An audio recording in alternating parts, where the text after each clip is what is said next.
Hello, everybody. I'm Dr. Jesse Jackson III, best-selling author and facilitator of the Don't Kick 'Em Out book and training series. Hope all is well with you, families, my dear colleagues all over the nation, superintendents, principals, and school board members. We're going through a very historic period of time in education where our business is being redefined. So I want to always make sure that folks and people in leadership and management really understand the details about how to move organizations forward. It's the same that we experienced when the No Child Left Behind piece.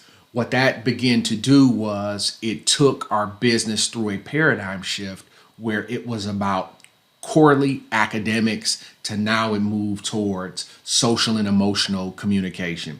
Once we went to the non-suspension era, now we were forced to improve our people skills and our working with difficult people and our difficult staff and difficult kids. And 10 years later, here we are again, where what's on the front line is our people skills, our communication skills, our ability to work with folks and get cooperation. So the most important thing for you as a school leader, the most important thing is your ability to connect and to get the cooperation you need from adults. One of the things I want us to always be cognizant of is when you look at what the challenges are in this time, we got to look at what's going to happen, what's going on now, and then the way we will proceed. So the challenges in the between that is the anxiety. There's no academic production going on in many situations, pre-existing trauma in our adults and children, uncertainty. We have some people who have already scrapped their school year. We have some people that are going to try to come back in the middle of May because they go to school in the end of June, right? So they have to approach this differently. And so what I want to make clear is you have to understand that it's always better to open the business back up, to open the schools back up in May, when clear and safe. But it's better to do that because if you have to come back in August, I'm telling you, you're going to have a people issue that's going to be very challenging to manage. You're talking about 5 months of anxiety, 5 months of uncertainty, 5 months of questions.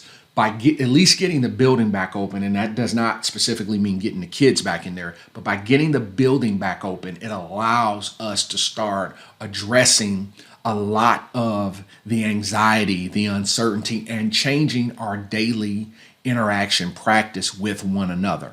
That's something that is very key, and that's why I want to talk to you now so you kind of get an idea of how to move that forward.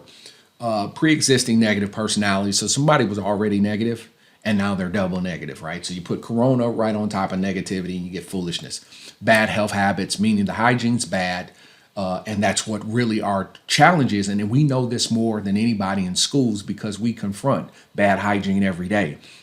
So we don't talk about hygiene. We don't bring hygiene to the table. And it's hygiene is a little bit more than washing hands. However, that is a huge pillar of it. So now, how do we stay healthy upon return? What do we do if we've got people who work for us who don't have supplies? These are the challenges that I'm seeing facing superintendents and principals everywhere.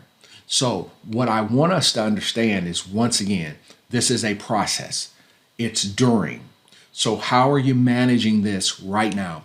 What are your expectations for staff? What are you asking your staff to do? How are you measuring their performance? Or are you just scrapping in and trying to get to the end of the school year? I'm telling you, that's the wrong approach. It is too much to gain in this off time from kids. So it is too valuable.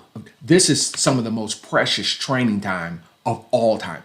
Meaning, during this time, now, getting a hold of the right training becomes more critical than ever before. Why? Because you have a captive audience. Right now, you get to address a lot of the stuff that in the past we didn't have time to address. We didn't have training time. Well, now we have training time. We have the opportunities to start having some conversations that we couldn't have before. Why? Right now, what you're not going to be able to do when you come back, you're not going to be able to have a toxic culture. A lot of folks, culture by definition is what we believe, how we behave. You're not going to be able to come back from the coronavirus and still having a toxic adult culture.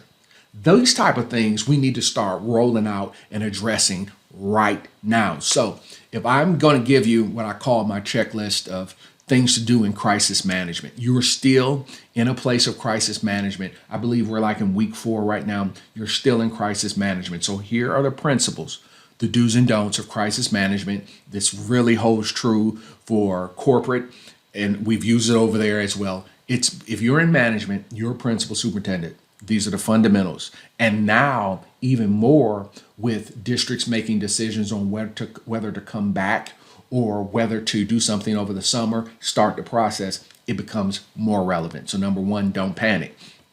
Even now, I still have principals, superintendents panicking because they just can't deal with the pressure. So first of all, remember, crisis 101 is not panic. The cool head's always going to make the right call. Always remember, do not panic, right? There should always be one distributor of information. Information should not be coming from multiple sources. There should be one voice going forward from that company right now, because what that does is it cuts down the confusion. You want to make suggestions to the staff and really control social media. We want to control our narrative right now. We don't want a lot of random discussions. We don't want a lot of negative energy being put out that represent us. It is okay to tell your staff not to say certain things. I mean, you can do what you want, but this doesn't help us when you do it. So you can, particularly if they are bashing the company. I have seen during this time principals challenge their boss online. I've had superintendents challenge the state superintendent and government online, which makes absolutely no sense. That is horrible business practice, and it'll come back to beat you. That is not how things are done. It's inappropriate. That's not the use for social media. It's used as an agent to get the message out you want. And it's okay to ask your staff, hey man, chill out. Don't do that right now. That doesn't help us. Don't start talking until you have definite information. You know, for a lot of schools, it was on the table immediately to cancel school for the rest of the year. Once again, and this is what you have to understand. This is why a national perspective doesn't help you. What I have personally witnessed, you have to realize I was on the road up until last week, right? I was in 8 states in 12 days, okay? And so people were going through protocols of testing, positive, all that, doing tests. So I've had every type of test, and, they're checking you before you come in the organization. So I've seen a lot. You got to understand, a lot of the people you're watching on television haven't been out, haven't left the house. So they don't know what's going on in the world. I really do. And what I do understand is that all areas are not operating the same. I have one place that I have multiple locations. And I have one place where I have residents that's on total lockdown, right?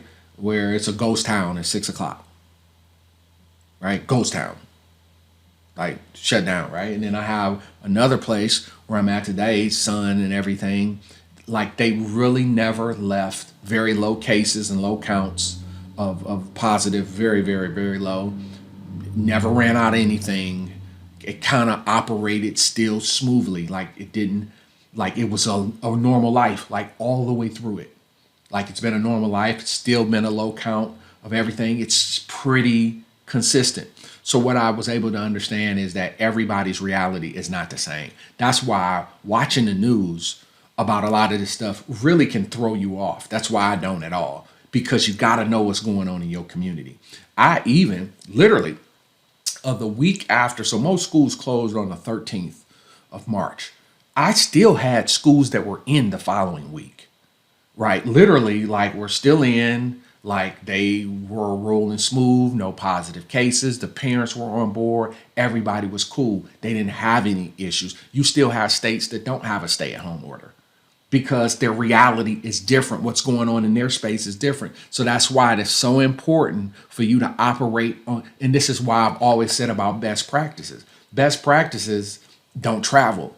Man, you have to really strategically know the community in which you serve and know the approach that's best for that community to get it the result that that community needs. So you should not start talking till you have definite information about what's going on, where you at, and what's best. Be quick and decisive, right? If you don't know, don't talk, but you gotta know what to do. You got to see leadership has to be quick. You can't be pondering and have people hanging on and dangling by a rope. So always remember, you erring on the side of caution and never get you beat.